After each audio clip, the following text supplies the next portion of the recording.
Olá, seja muito bem-vindo a mais um Alesp Cidadania. Nosso tema de hoje é o coronavírus e as doenças do coração, também falando aí de diabetes, pressão alta, e eu recebo dois profissionais, dois especialistas no assunto, o cardiologista Dr. Daniel Petrick e também o endocrinologista Dr. José Marcelo Natividade. Sejam muito bem-vindos ao nosso programa. Obrigado por aceitarem o nosso convite. Vamos aí esclarecer a população sobre essa questão, né? Gostaria de uma análise, um cenário de cada um de vocês, de como vocês veem essa segunda onda da Covid-19 que nós estamos enfrentando agora no nosso país. Começo com o senhor, doutor Daniel, muito obrigado mais uma vez. Boa tarde, obrigado pelo convite. Um prazer estar aqui, né, informando a população. Acho que tem uma coisa que nesse momento é fundamental, é a informação de qualidade. E estamos sim numa segunda onda, num momento de aceleração, né, e isso é um fato onde as pessoas devem se atentar para maximizar todas as medidas para diminuir um pouco essa aceleração. As vacinas já estão chegando, mas vai precisar de muitas doses para a gente começar a ver o impacto.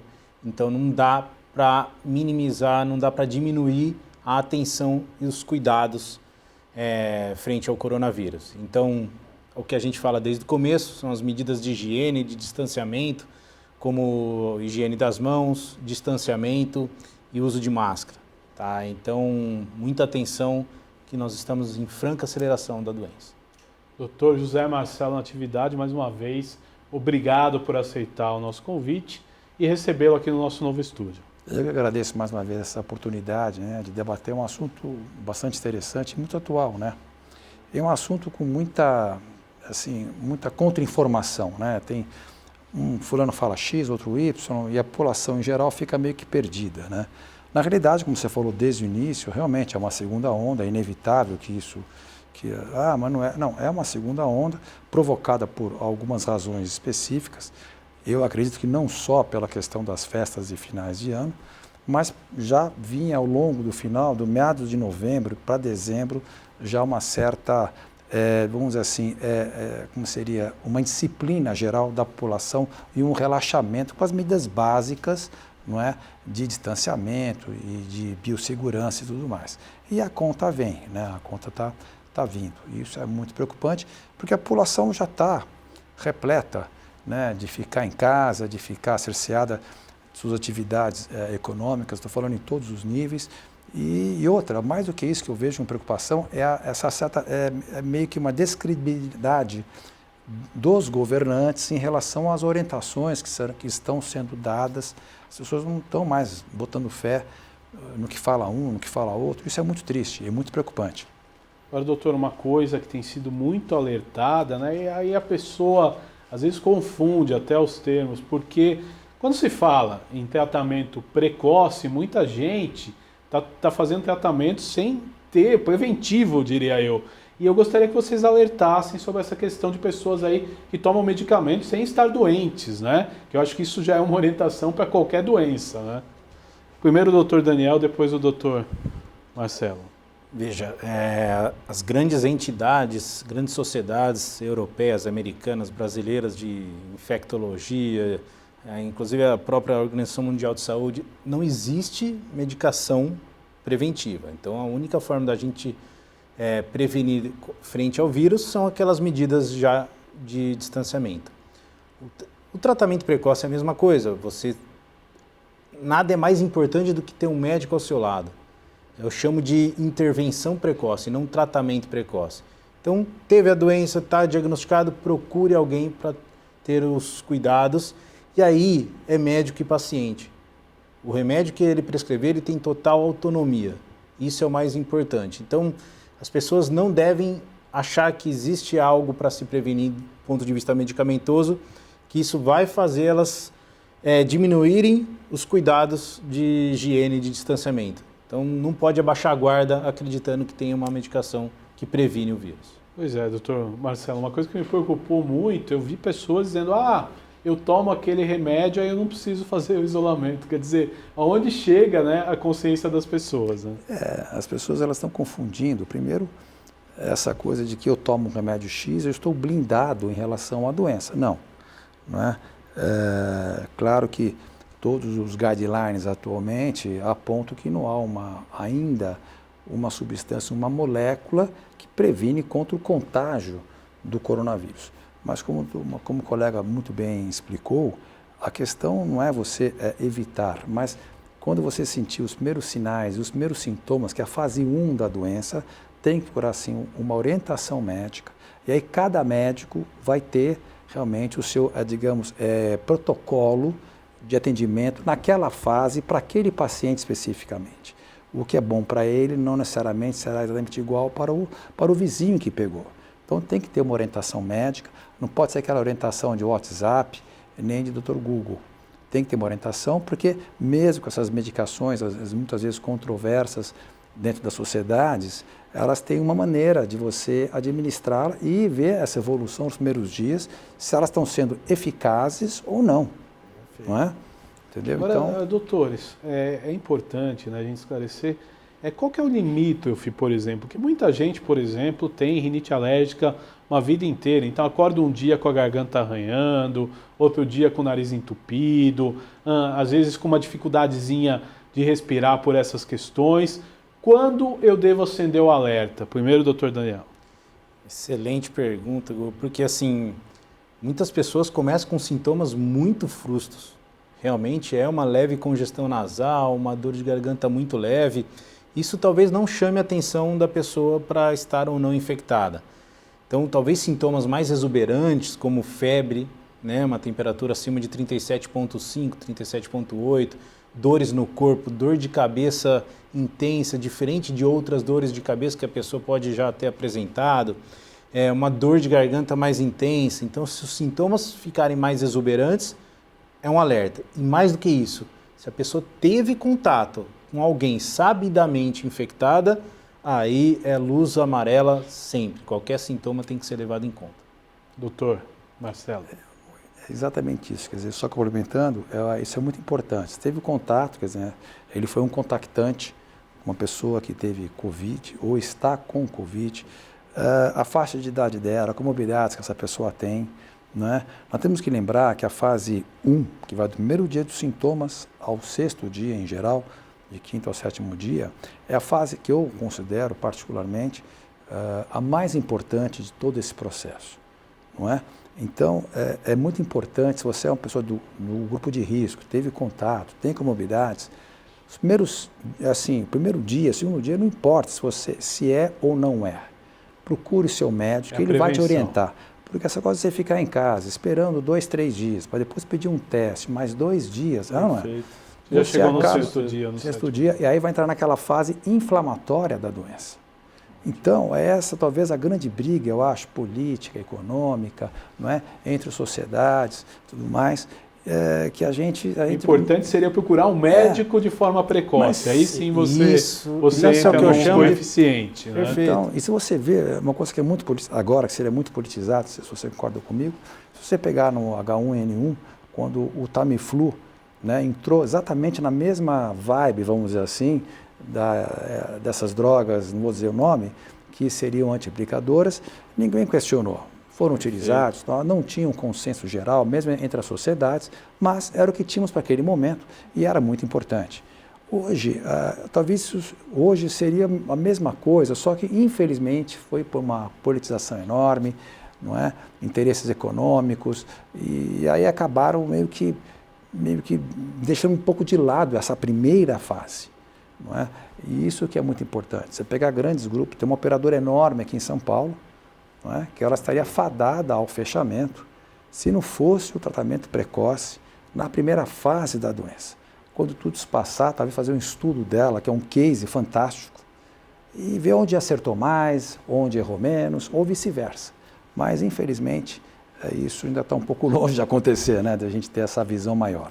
Exatamente. Agora, antes de entrar no assunto principal, que é o risco cardiovascular e também dessas doenças, né, associadas, como diabetes e pressão alta, eu gostaria que a gente abordasse a questão da vacina, que a população, muitos, né, às vezes tiveram mais medo da vacina do que do próprio vírus, que é letal e fatal. Gostaria que vocês falassem um pouco sobre isso. Começar com o Dr. Marcelo. Olha, a vacina ela é muito importante. Qualquer pandemia ou endemia, não importa. O que vai tentar nos imunizar contra o vírus é a vacina. Não é? Isso é fato e é notório, né? Mais uma vez, vários grandes farmacêuticos, eu falo, quem faz pesquisa no mundo é farmacêutica, não é governo, não é? É uma coisa privada. Então, várias saíram na frente, enfim, tentando alcançar aí um bom resultado. Claro que o tempo urge, elas não podiam fazer todas as fases de acordo com os protocolos tradicionais, mas eu acho que, assim, não tem uma vacina melhor ou pior. Não é aquela vacina que é mais eficiente ou menos eficiente, mas a segurança, que eu acho que é o mais importante. Mas nós temos que também, mesmo em cima dessa urgência, nós temos que respeitar os protocolos mínimos, não é, de eficácia, não é, de imunogenicidade, para que você possa ter um produto que possa não só imunizar os nossos pacientes, mas que tenham uma segurança mínima, não é? Então, isso é muito importante. E eu acho que não tem que politizar porque é de um país A, B ou C. Mesmo porque o país A, tão criticado, eu falo, das vacinas no mundo, 90% é de um país B e quem fornece é o país A. Ninguém pergunta a vacina que está tomando lá atrás se era austríaca, se brinco. Não, indianas e chinesas, não tem o porquê. Isso não causa desmerecimento. Então está sendo um certo preconceito em cima disso. Até porque o Brasil, ele ficou, né?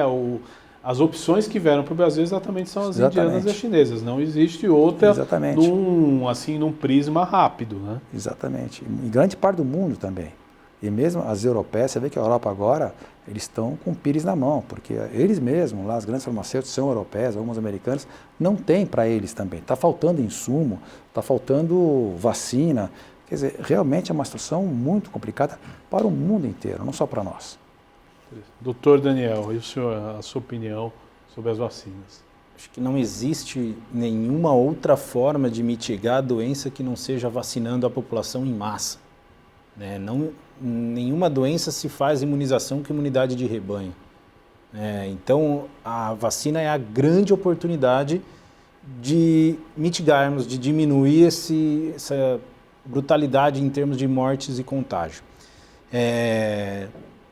As vacinas, claro que foram aceleradas, mas todas dentro de protocolos bem desenhados, fase 1, fase 2, fase 3.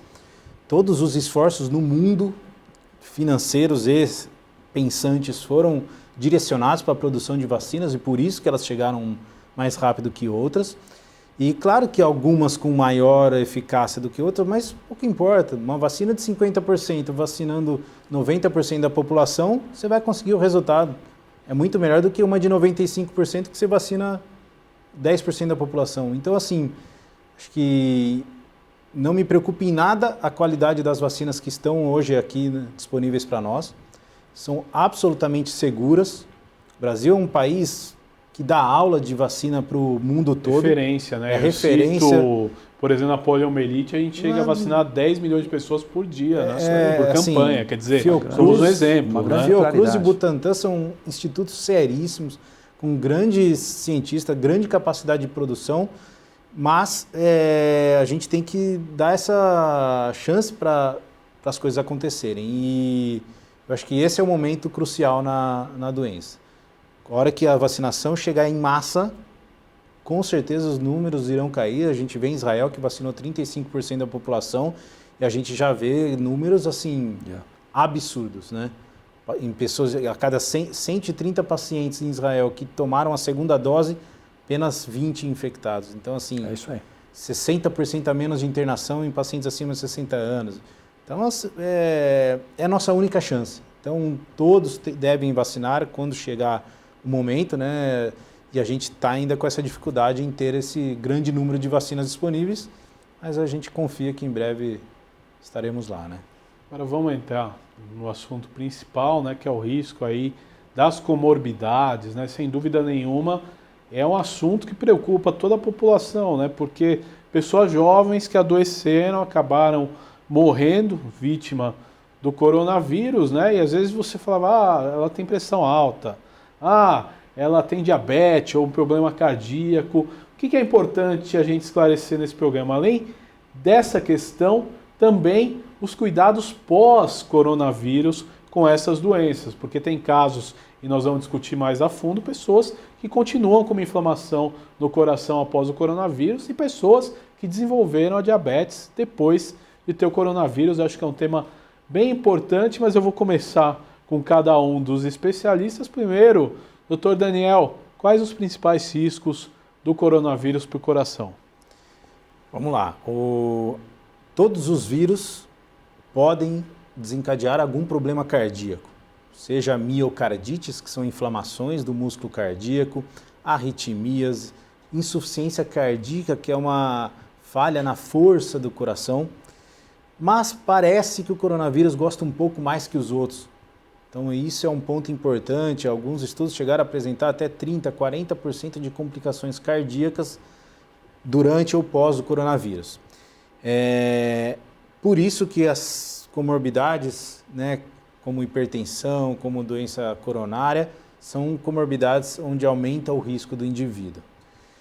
Eu sempre destaco aqui que, independente da gravidade da doença, ou seja, mesmo pacientes que tiveram casos leves, até assintomáticos, também podem apresentar complicações cardiológicas, cardíacas, após a infecção. É fundamental que todas essas pessoas tenham uma avaliação com seu médico de confiança para investigar se não houve nenhuma repercussão, nenhuma manifestação cardíaca. É um vírus que realmente gosta do coração. Doutor, em relação a diabetes, vamos primeiro falar o básico, né? Qual que é o problema que a diabetes pode trazer para quem tem o coronavírus, aqueles que já têm diabetes, depois a gente avança no tema das pessoas que desenvolveram a diabetes depois do coronavírus. Então, a gente sabe que o diabetes, né, quer dizer, nós temos basicamente 5 tipos de diabetes. O tipo 1, que pode se dividir em 1A e 1B, que é o diabetes infantil. Não é? 1A seria aquele diabetes autoimune e o 1B seria o diabetes que a criança adquire de causa idiopática. Temos aí o diabetes do tipo 2, adulto. Temos o diabetes chamado de LADA, que é um diabetes mais tardio, que ocorre em adultos até com 30 anos de idade, também por uma questão autoimune. Temos aí o diabetes gestacional, que adquire-se durante a gestação algumas mulheres. Então, esses são os diabetes. E temos aí, nessa gama toda, aqueles pacientes que são chamados de pré-diabéticos, né? Eu falo, não tem pré-grávido, né? O paciente está com diabetes gestante, porque quando o diabetes se manifesta, o tipo 2, por exemplo, já está com um problema há 7, 8 anos antes da doença eclodir. Mas muito bem, o Daniel sabe que qualquer paciente em UTI, pela liberação de cortisol, vai ter um aumento abrupto de glicose. O leigo olha lá, ou o próprio parente, fala, mas ele está diabético. Não, isso aí é feito do estresse, então vai lá para cima. Mas nós notamos o comportamento de pacientes que tinham, né, que estavam com Covid, que ele se diferenciava desses pacientes. Por exemplo, tem aquele paciente que é diabético mal controlado, vamos por partes então. O diabético que é mal controlado, esse paciente, ele vai ter um maior risco de evoluir para uma doença grave. Por quê? Porque o diabetes, ele é uma doença inflamatória, não é? E nós sabemos que o diabetes, ele baixa um pouquinho as nossas defesas imunológicas. Então, um paciente que é diabético mal controlado, ele já está com uma defesa imunológica um pouco mais baixa, não é? Vem o vírus e acaba, então, piorando essa situação. Então, esses pacientes, normalmente, por já estarem descompensados anteriormente, ou não muito bem regulados, eles acabam evoluindo por um quadro um pouco pior. Mas tem aqueles pacientes, que aí vamos falar um pouquinho, adiantando um pouquinho, que não tinham diabetes e acabaram desenvolvendo o diabetes ao longo da doença Covid. E mesmo após a resolução do problema, continuou tendo alterações glicêmicas, não é?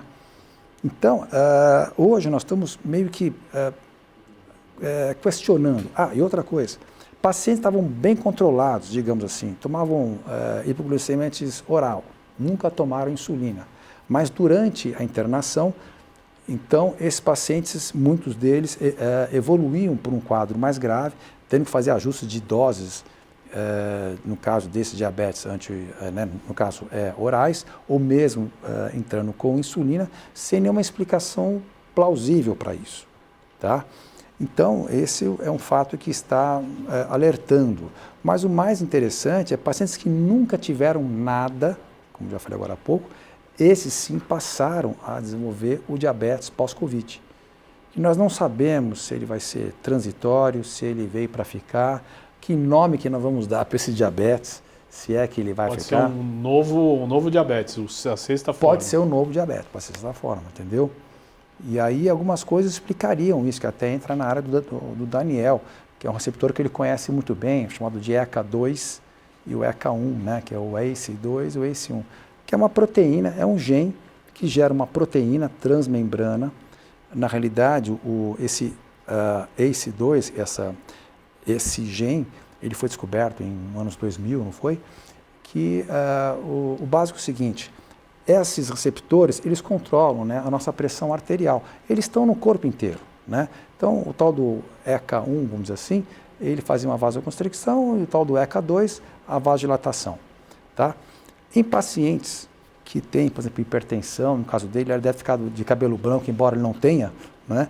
Surgiu um noticiário: olha, o paciente está tomando remédios de uma classe YZ, de hipertensão, tem mais chance, né, de ter Covid e tal.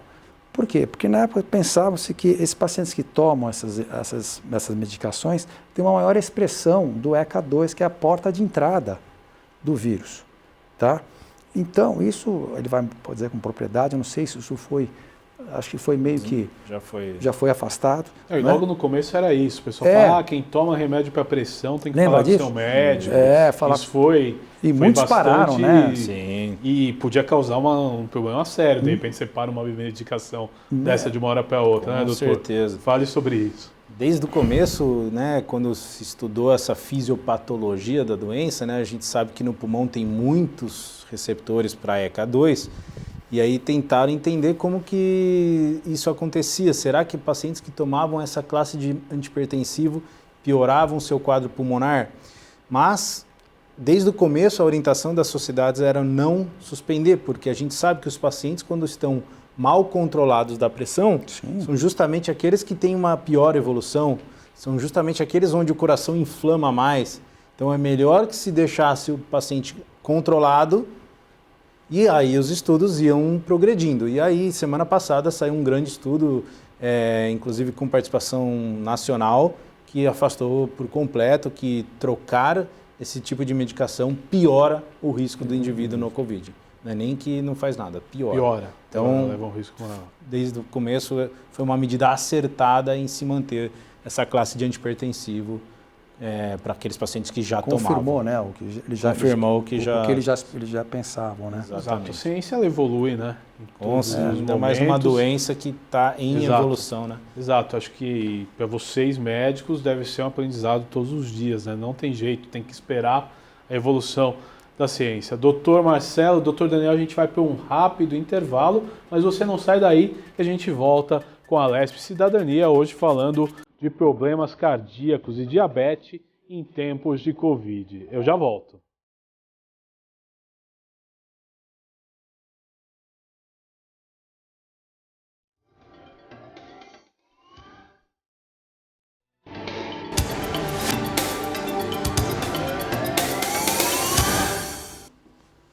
Estamos de volta com a Lesp Cidadania. Hoje o tema é Covid-19 e as doenças cardíacas e também diabetes, as comorbidades, né, que envolvem aí o agravamento dessa doença. Eu recebo aqui nos estúdios da Rede Alesp o cardiologista Dr. Daniel Petrick e também o endocrinologista Dr. José Marcelo Natividade. No primeiro bloco a gente fez um apanhado aí, estamos entrando agora diretamente no assunto, mas a gente conversando nos bastidores vem uma questão que eu vou fazer a vocês dois, porque algumas pessoas têm contato com o vírus e às vezes não desenvolvem. Eu sei que os estudos ainda são precoces em relação a isso, são primários, mas já tem alguma explicação para isso, doutor? Vou começar com o doutor Marcelo.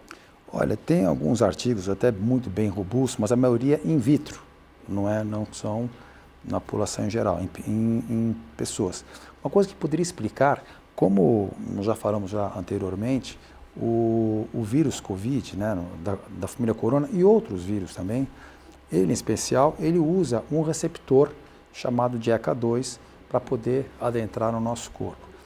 Esse receptor está em vários órgãos, está no cérebro, no coração, no pâncreas, inclusive no pulmão, né?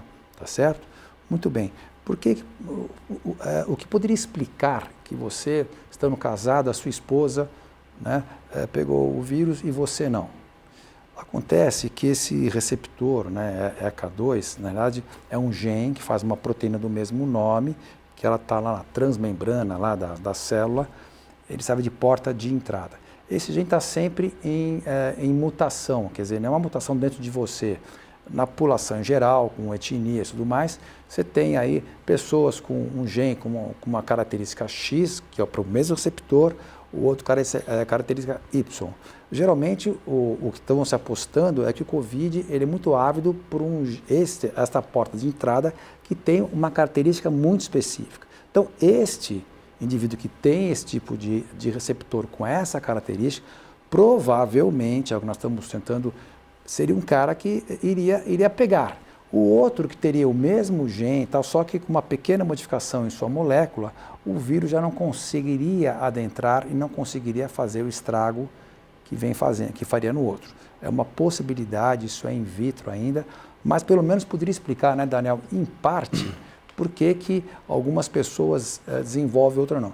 A outra questão também é aquela pessoa que tem sintomas muito pequenininhos. Aí vai muito aqui, vai muito daquela resposta humoral ou resposta imunológica na primeira fase da doença, né, do TNA-alfa 1 e 2, em que realmente ele foi ali mais enfático e conseguiu debelar esta replicação viral nessa fase inicial e o corpo conseguiu aí com isso se proteger. Doutor Daniel, sua opinião. Exato. Existem diversas hipóteses, né, para tentar explicar por que uma pessoa pega, outra não, por que uma pessoa, mesmo jovem, tem um quadro grave e outro não. É muito claro que essa doença está intimamente relacionada à resposta imune do indivíduo. Algumas pessoas têm uma resposta imunológica muito exacerbada, tanto que o corticoide é uma das medicações utilizadas na segunda fase da doença para diminuir essa exacerbação da resposta imune. E algumas pessoas não chegam a utilizar aquela resposta imune humoral, que são as imunoglobulinas. Elas podem estar utilizando uma resposta chamada celular, que é uma resposta imune que a gente não dosa. Então, às vezes, aquela pessoa que dormiu com o outro que teve o corona falou, pô, eu não tive. Não sabemos. Às vezes você teve, seu sistema imunológico conteve e a gente não consegue saber no sorologia, sangue. Nada. Exatamente. Ela não vai detectar. Não vai detectar. Existe também hipótese de reações cruzadas com outros coronas que circulam aqui na população há anos. Não, que algumas pessoas podem já desenvolver uma resposta imune baseada nisso. Então, ainda tem muita coisa a ser explicada, estudada, principalmente a resposta imunológica. Isso é algo... Agora é interessante a gente ainda sobre esse assunto falar de forma didática, porque às vezes o telespectador não entende. O fato, de repente, da pessoa não pegar o vírus daquela vez não significa que ela não pode pegar da outra, né? Depende do organismo e tudo mais, né? Com certeza, é um conjunto.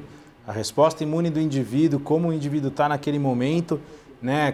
Com todo o seu portfólio de estilo de vida, atividade física, dieta, obesidade e o momento, né? Então é um conjunto de situações. Eu já vi muitos pacientes que tiveram esse tipo de contato, dormi com meu marido, não tive nada, 3 meses depois está lá infectado. Achou que não teria problema porque naquela vez não pegou e depois pegou. Então assim, é muito difícil, não dá para contar com essas hipóteses. É importante manter os cuidados, que isso sim é a única garantia que nós temos de tentar evitar.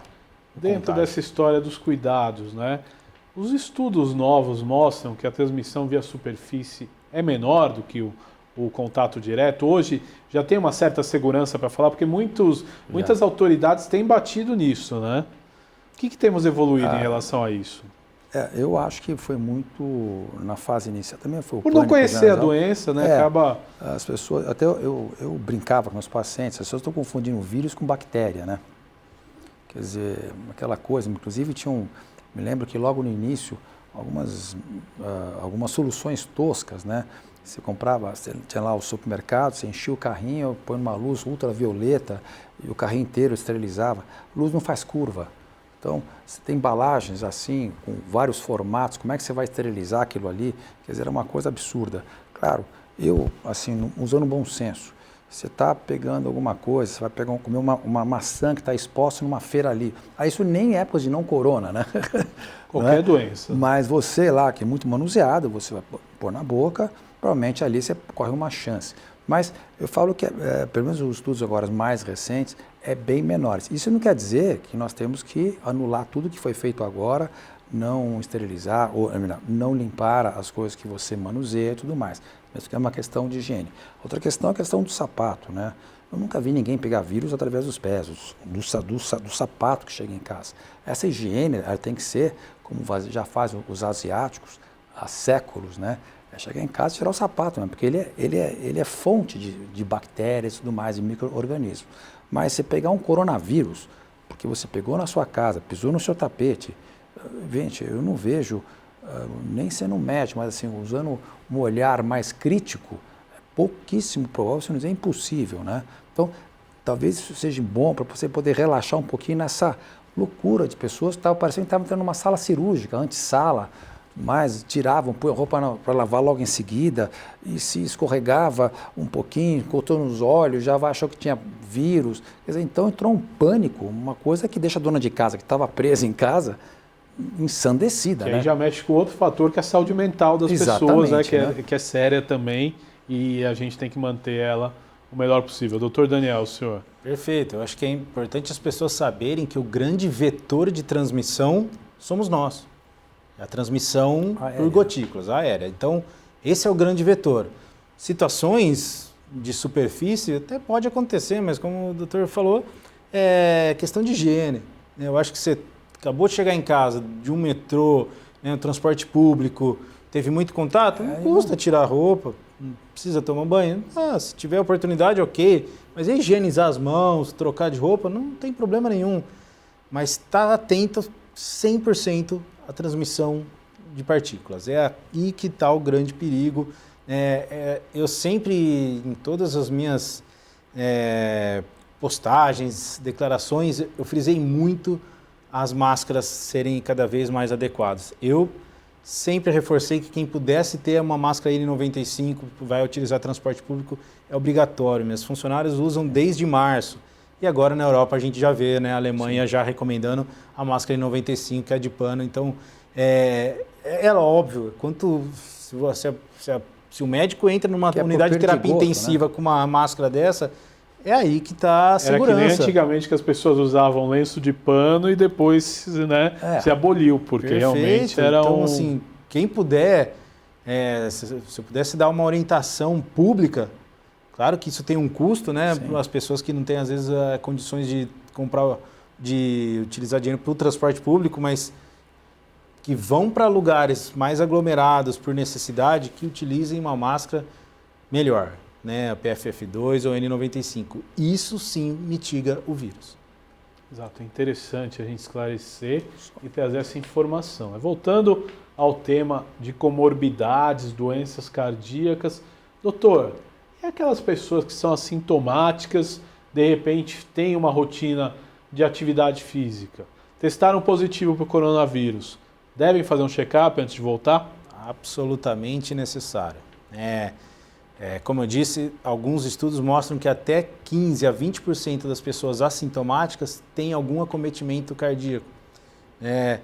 Outros, até 40% daqueles que tiveram internados sem nenhuma queixa cardiológica, só pulmonar, por exemplo, e evoluíram a óbito, na autópsia tinham lá lesões cardíacas. Então, mesmo aqueles assintomáticos, é obrigatório, no último consenso americano de medicina do exercício e brasileiro, fazer a avaliação. Tá? Então, não deve se iniciar a atividade física nos primeiros 14 dias pós-doença. Então, atividade física no pós-Covid, após 14 dias sem sintomas. Se a pessoa é assintomática. Quadros leves, além desses 14 dias, uma avaliação com cardiologista, com médico, para fazer no mínimo um marcador chamado troponina, para ver se teve alguma inflamação cardíaca, um eletro e ecocardiograma em alguns momentos. Então, assim, teve Covid, mesmo que assintomático, não volte numa atividade física sem avaliação. Doutor, alguma coisa a acrescentar em relação a isso? Não, está perfeitíssimo, né?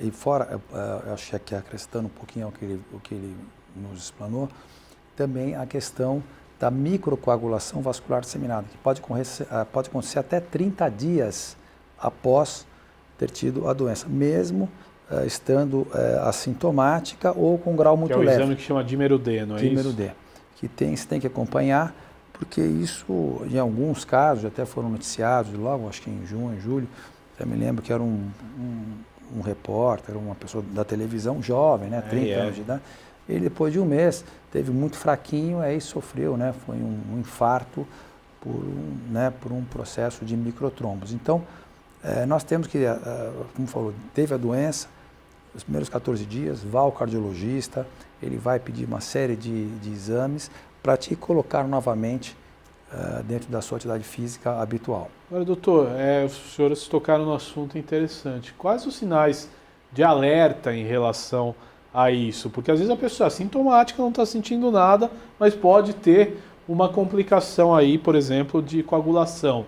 Sente-se alguma coisa? É importante ficar atento a algum tipo de sinal que você possa ter?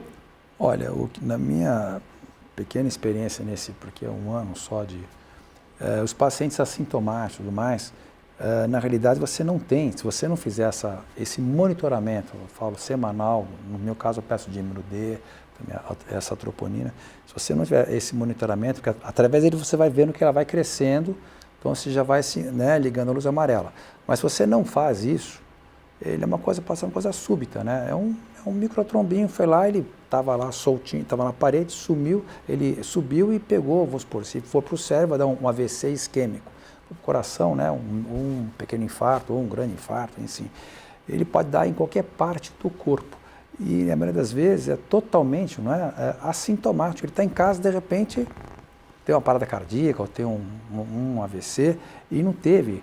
Aí você fala assim, os pacientes assintomáticos, sem nenhuma comorbidade, nem nada. Então, infelizmente, não tem nada que possa predizer, olha, você vai evoluir para cuidado, você vai ter um infarto, você vai ter isso aqui. Eu acho que não é, sem ter comorbidades, não tem como você prever, a não ser você monitorando até 3 semanas, 4 após o contato. Agora, o alerta, então, é manter o check-up em dia, né? Eu sempre falo, né? Quem tem um médico vive mais. Então, você ter seu médico de confiança, os estudos mostram que a pessoa vive mais, dentre os motivos são esses, né? Você está sendo monitorizado, você está sendo avaliado com todos esses marcadores de injúria miocárdica, de risco de tromboses, se atentar para sintomas como dor de cabeça persistente, dor em algum membro, inchaço em algum membro, palpitações, dor no peito, falta de ar que antes não tinha. Todos esses sintomas podem indicar alguma complicação pós-Covid, né? Existe até a síndrome pós-Covid, né? Que é um conjunto de manifestações que acompanham os pacientes que tiveram. E aí vão desde a questão de olfato, paladar, cansaço, questões de fadiga, síndrome do pânico, né? Que ela se mantém, às vezes, por 2 meses, 3. Queda de cabelo. Então, tem muita coisa que o Covid deixa algumas marcas. Isso, né? Nós estamos aprendendo em relação a isso ainda. Né? Com certeza. E muda muito, né? Hoje nós acreditamos assim, de repente vê uma outra... um outro estudo, alguma coisa. Então, mas é isso, né? Eu falo que a ciência é a arte do contraditório. Tem que ter contraditório para você poder evoluir, senão estaremos ainda com a Terra sendo plana, sendo quadrada, né?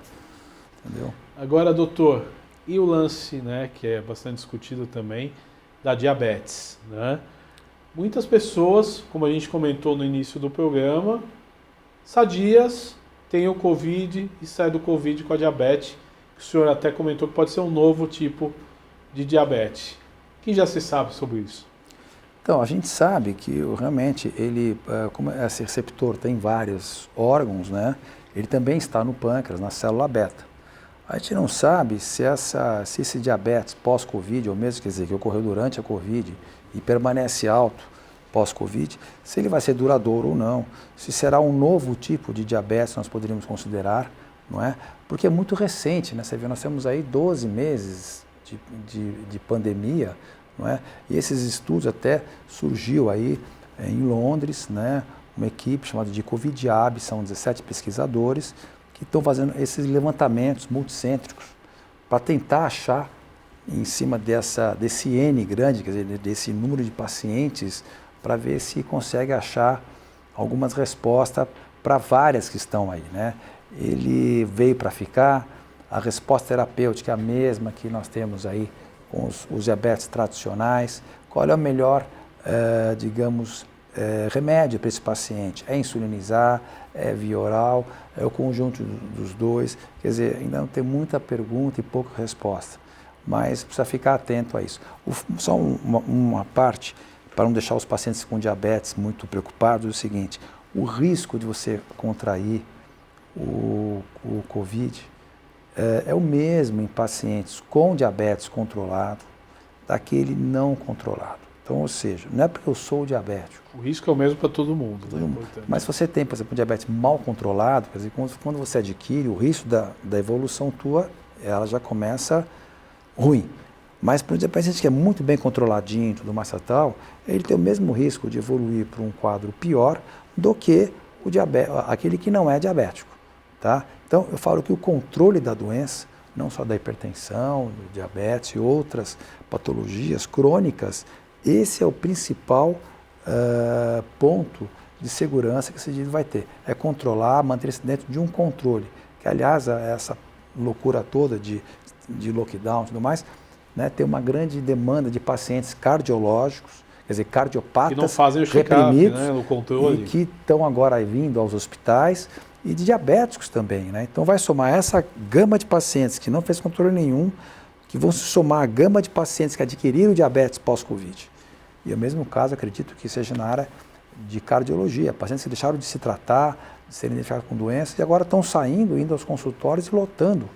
Não é? Agora um assunto que eu acho importante também, o doutor citou, acho importante a gente ressaltar: toda comorbidade que tiver um certo controle, o paciente se iguala quase a um paciente sadio. É importante até para a gente conscientizar a população que tem que controlar acima de tudo, né? Isso é verdade, é um fato. Eu considero verdadeíssimo, assim, extremamente verdadeiro.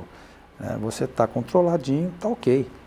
Não é? Eu acho que isso é muito importante. Senão as pessoas acham, bom, se eu tenho diabetes, eu controlar ou não controlar a mesma coisa, eu vou pegar, vai gravar. Então deixa que depois eu... Né? Quer dizer, se morrer, mais eu morro do que feliz. Nunca o controle se tornou importante. Né? É fundamental que cada um faça a sua parte no seu cuidado.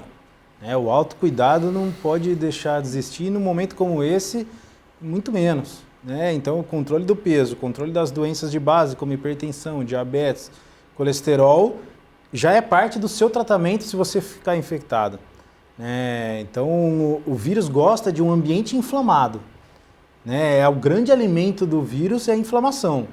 Uma pessoa que tem uma hipertensão descontrolada, um diabetes descontrolado, a obesidade, o sedentarismo, são pessoas inflamadas.